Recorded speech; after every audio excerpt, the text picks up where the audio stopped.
বাংলাদেশের মোহতারাম আমির হযরত পীর সাহেব চরমনাইর আহ্বানে বাংলাদেশের বর্তমান অস্থিরতা ও উদ্ভূত পরিস্থিতি আলোকে আজকে সংবাদ সম্মেলন আয়োজন করা হয়েছে। আপনারা জানেন দেশের বর্তমানে ধোলাইপাড়ে বঙ্গবন্ধুর ভাস্কর্যকে স্থাপনকে কেন্দ্র করে একটি উত্তেজনাকর পরিস্থিতি সৃষ্টি হয়েছে এবং সেই ঘটনাকে কেন্দ্র করে আজকে সারা দেশে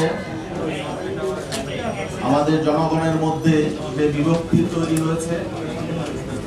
আমাদের যে দেশের স্বাধীনতা সার্বভৌমত্ব যে অনিশ্চয়তা তৈরি হয়েছে, এরই আলোকে আজকে ইসলামী আন্দোলন বাংলাদেশ এই বিষয়টির নাজুকতা উপলব্ধি করে ইসলামী আন্দোলন বাংলাদেশের দৃষ্টিভঙ্গি এবং ইসলামী আন্দোলন বাংলাদেশের পক্ষ থেকে সরকারের প্রতি, জনগণের প্রতি, মিডিয়ার প্রতি আহ্বান, কিছু জরুরি নির্দেশনা পেশ করার জন্যই আজকের এই সাংবাদিক সম্মেলনের আয়োজন করা হয়েছে। আজকের এই সাংবাদিক সম্মেলনে উপস্থিত রয়েছেন ইসলামী আন্দোলন বাংলাদেশের মোহতারাম আমির হযরত মাওলানা মুফতি সৈয়দ মোহাম্মদ রেজাউল করিম পীর সাহেব হুজুর চরমনাই। উপস্থিত রয়েছেন ইসলামী আন্দোলন বাংলাদেশের সিনিয়র নায়েবে আমির হযরত মাওলানা মুফতি সৈয়দ মোহাম্মদ ফয়জুল করিম। উপস্থিত রয়েছেন ইসলামী আন্দোলন বাংলাদেশের প্রেসিডিয়ামের অন্যতম সদস্য অধ্যক্ষ মাওলানা মুসাদ্দিক বিল্লাল মাদানী। উপস্থিত রয়েছেন ইসলামী আন্দোলন বাংলাদেশের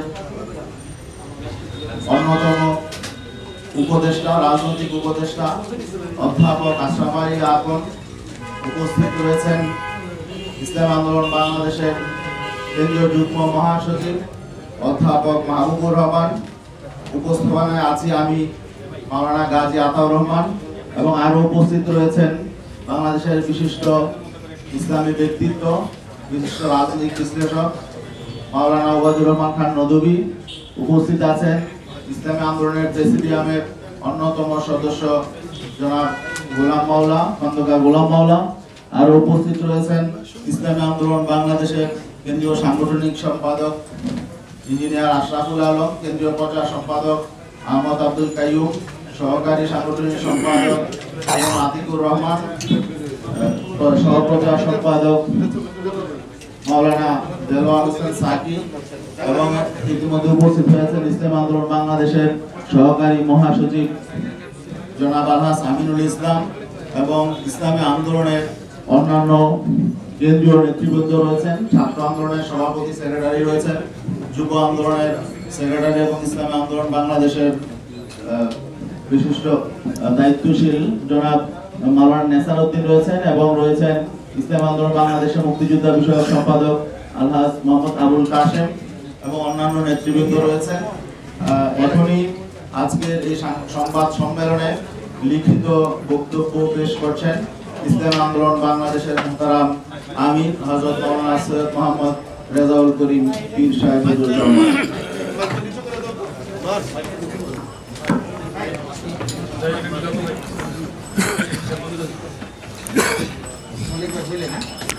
আসসালামু আলাইকুম ওয়া রাহমাতুল্লাহি ওয়া বারাকাতুহু। বিসমিল্লাহির রহমানির রহিম। নাহমাদুহু ওয়া নুসাল্লি আলা রাসূলিহিল কারীম, আম্মা বাদ।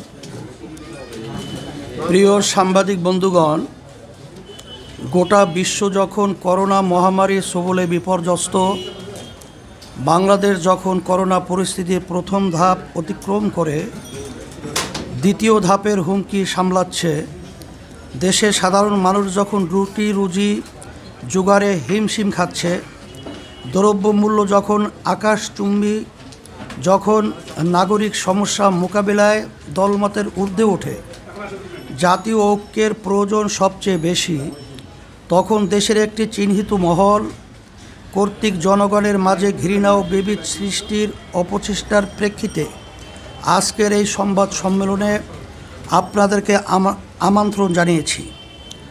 আজকের সংবাদ সম্মেলনে উপস্থিত হয়ে আন্তরিকতার পরিচয় দেওয়ায় শুরুতেই সবাইকে ধন্যবাদ জানাই।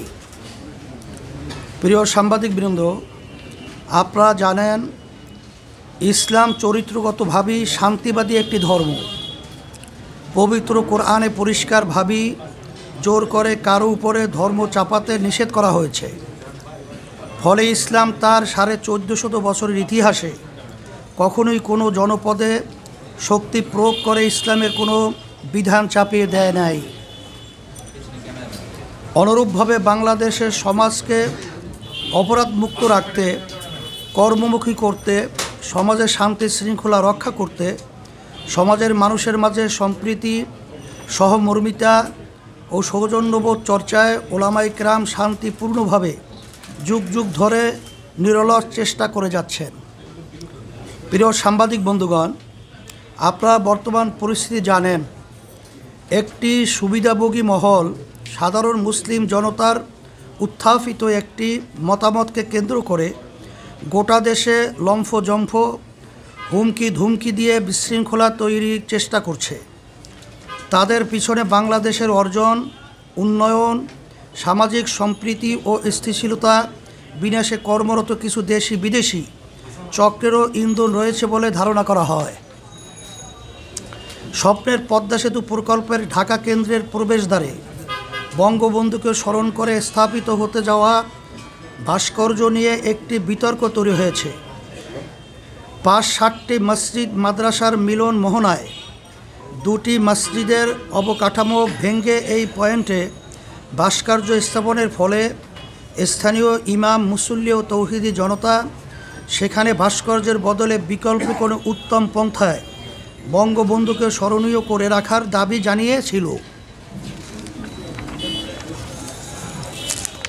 সাংবাদিক বন্ধুগণ, আপনারা জানেন বাংলাদেশ সরকারের বিদ্যমান আইন কানুন মেনেই তৌহিদি জনতা সমাবেশ করেছে এবং সেখানে শালীন ভাষাতেই যৌক্তিকভাবে ভাস্কর্য স্থাপনের বিরোধিতা করা হয়েছে। একই সাথে বঙ্গবন্ধুকে সম্মান জানানোর বিকল্প পন্থাও প্রস্তাব করা হয়েছে। বিষয়টি একেবারেই স্বাভাবিক একটি নাগরিক প্রতিক্রিয়া, কিন্তু আমরা বিস্ময়ের সাথে লক্ষ্য করলাম একটি সুবিধাভোগী মহল বিষয়টিকে কেন্দ্র করে দেশে চরম উস্কানি উত্তেজনা তৈরি করছে। সরকার যেখানে প্রতিবাদ সমাবেশের অনুমতি দিয়ে যৌক্তিক আলোচনা ও মতামতের পরিবেশ সংযমের সাথে বজায় রেখেছে, সেখানে জনবিচ্ছিন্ন সুবিধাভোগী শ্রেণীটি ওলামায়ে কেরামকে সন্ত্রাসী ভাষায় গালিগালাজ করছে, ঢালাওভাবে অপবাদ দিচ্ছে, মাহফিলের মতো চিরায়ত ধর্মীয় সংস্কৃতিকে উগ্রপন্থায় প্রতিহত করার ঘোষণা দিচ্ছে। রাজপথে সন্ত্রাসী কায়দায় উগ্র বক্তব্য স্লোগান দিচ্ছে, প্রকাশ্যে আলেম সমাজকে মারধর, অপমান, এমনকি তাদের প্রাণনাশের হুমকি দিচ্ছে। এখনও পরিস্থিতিতে আমরা পরিষ্কার করে জানাচ্ছি যে ওলামায়ে কেরামের দাবির মধ্যে মরহুম বঙ্গবন্ধুর প্রতি কোনো বিদ্বেষ ছিল না, অসম্মানও ছিল না, বরং বিষয়টি ছিল দেশের প্রায় 90% জনগণের বোধ বিশ্বাসের সাথে সাংঘর্ষিক মূর্তি স্থাপন না করে অন্য কোনো পন্থায় তাকে স্মরণ করার দাবি, যা অনেকটা মুসলিম রাষ্ট্রনায়ককে ইসলামের আলোকে দাফন কাফন না করে বিধর্মীয় পন্থায় তার শেষকৃত্য করার মতোই নিন্দনীয় কাজ। আলেম সমাজ ও সাধারণ মুসলিম ধর্মপ্রাণ জনগণ এক্ষেত্রে সরকারের কাছে নিজেদের প্রাণের আকুতি তুলে ধরতেই পারে। মানা না মানা কর্তৃপক্ষের দায়িত্ব। এই যৌক্তিক দাবিকে কেন্দ্র করেই তারা দেশের দীর্ঘদিনের লালিত মূর্তিপ্রীতি ও বিজাতীয় চেতনার বহিঃপ্রকাশ ঘটিয়েছে। বিষয়টিকে বিকৃতভাবে উপস্থাপন করে দেশের সর্বজন শ্রদ্ধেয় ওলামায়ে কেরামকে অপদস্থ করার হাতিয়ার হিসেবে গ্রহণ করেছে। এসব কোনো দেশপ্রেমিক মানুষের কাজ হতে পারে না। প্রিয় সাংবাদিক বন্ধুগণ, বাংলাদেশ স্বাধীন হয়েছে আজ 50 বছর হতে চলছে। ঐক্যবদ্ধ এই জাতি মাত্র 9 মাসে দেশটাকে স্বাধীন করেছে। এখানকার মানুষের ভাষা, সংস্কৃতি, ধর্ম প্রায় এক। এমন ঐক্যবদ্ধতা যে কোনো জাতির জন্যই গর্বের। কিন্তু আমরা দুঃখের সাথে লক্ষ্য করছি, একটি মহল জনতার এই ঐক্যকে ছিন্ন ভিন্ন করতে চায়। বাংলাদেশ একটি গণতান্ত্রিক দেশ। দেশ পরিচালনায় প্রত্যেক নাগরিকের মতামত প্রকাশের এখতিয়ার রয়েছে। সরকারের কোনো সিদ্ধান্তের গঠনমূলক সমালোচনা ও বিরোধিতা সভ্য সমাজের একটি বৈশিষ্ট্য। কিন্তু বর্তমান ক্ষমতাসীন সরকারের কোনো কাজের সংশোধনমূলক পরামর্শ প্রদান, গঠনমূলক সমালোচনা বা বিরোধিতা করলেই চিহ্নিত মহলটি পাকিস্তানপন্থী, রাজাকার, আলবদর, সাম্প্রদায়িক, মৌলবাদী ইত্যাদি বলে ভিন্নমত পোষণকারীদের প্রতি হামলে পড়ে। এতে করে জনগণের মধ্যে ক্ষোভ ও বিভাজন তৈরি হয়। আমরা মনে করি বিষয়টি জাতীয় উন্নয়ন অগ্রগতির পথে অপ্রধান অন্তরায়। প্রসঙ্গত স্মরণ করিয়ে দিতে চাই, ইসলামী আন্দোলন বাংলাদেশের প্রতিষ্ঠাতা ও তার পরিবার 71 সালে একনিষ্ঠভাবে মুক্তি সংগ্রামের সহযোগী ছিলেন। তার দরবার ছিল এলাকার সকল ধর্মবর্ণের মানুষের আশ্রয়স্থল। বিষয়টি এলাকার মুক্তিযোদ্ধাদের মাঝে সর্বজন বিদিত। যারা এই বিষয়ে বিতর্ক করছে তারা মিথ্যার আশ্রয় নিয়ে মুক্তিযুদ্ধের চেতনাকে তামাশায় পরিণত করছে। আমরা এর তীব্র প্রতিবাদ ও নিন্দা জানাই। প্রিয় সাংবাদিক বন্ধুগণ, ওলামায়ে কেরাম কোরআন হাদিসের আলোকে তাদের মতামত জানান মাত্র তারা কখনোই কাউকে আইন হাতে তুলে নিতে বলেন না। একই ধারাবাহিকতায় ধোলাইপাড়ের মূর্তি নিয়ে তারা তাদের অবস্থান জানিয়েছেন। এর সাথে দেশের অন্য মূর্তি ভাঙ্গার কোনো সম্পর্ক নেই। বিচ্ছিন্ন কোনো ঘটনার সাথে ওলামায়ে কেরামের মতামতকে উদ্দেশ্যমূলকভাবে সম্পৃক্ত করা উলামা ও ইসলাম বিদ্বেষের নগ্ন বহিঃপ্রকাশ মাত্র। প্রিয় সাংবাদিক বন্ধুগণ, এখানে আরেকটি বিষয় উল্লেখযোগ্য।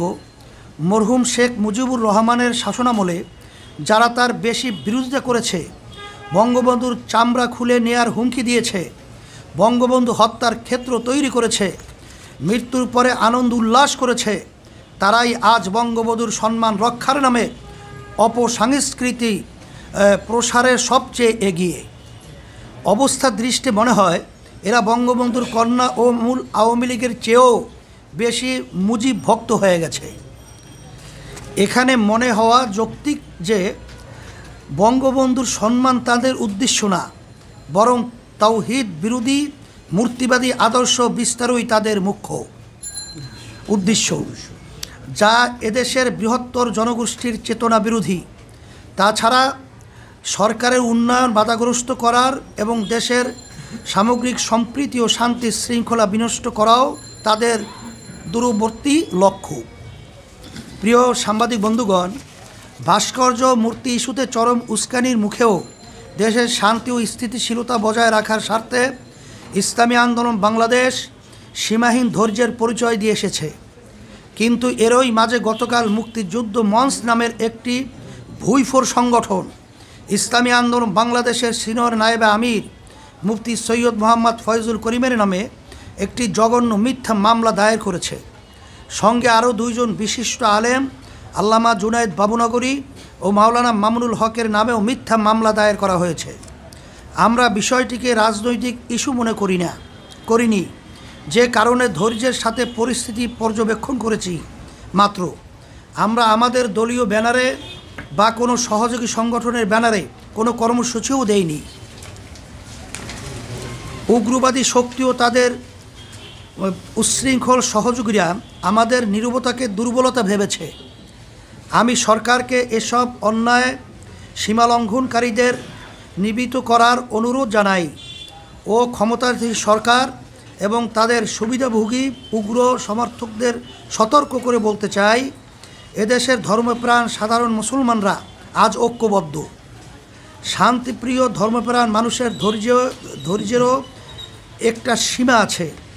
আমরা অনেক অপমান সহ্য করেছি, সরকার যদি তাদের সুবিধাভোগী উগ্র সমর্থক এবং দেশের বিরুদ্ধে ষড়যন্ত্রকারী শক্তিগুলোর বাড়াবাড়ি ও উস্কানিমূলক কর্মকাণ্ড বন্ধ করতে ব্যর্থ হয়, তাহলে সাধারণ দেশপ্রেমিক জনতা ও ধর্মপ্রাণ মানুষ তাদের বিরুদ্ধে প্রতিরোধ গড়ে তুলতে বাধ্য হবে।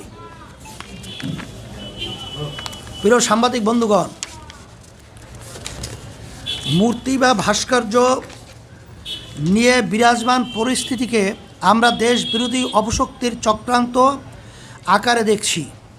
আমরা মনে করছি ওরা বাংলাদেশের মানুষের ঐক্য বিনষ্ট করে ভিনদেশি এজেন্ডা বাস্তবায়ন করতে চায়, সামাজিক ও ধর্মীয় অস্থিতিশীলতা তৈরি করতে চায়। এ বিষয়টিতে সরকারের অবস্থান নিয়েও আমরা হতাশ। সাধারণ মানুষের নিয়মতান্ত্রিক একটি দাবিকে কেন্দ্র করে যখন কুচক্রী মহল দেশে ওলামাদের বিরুদ্ধে উগ্রতা ছড়াচ্ছে, তখন তারা তা দমন না করে আরও উৎসাহ দিচ্ছে।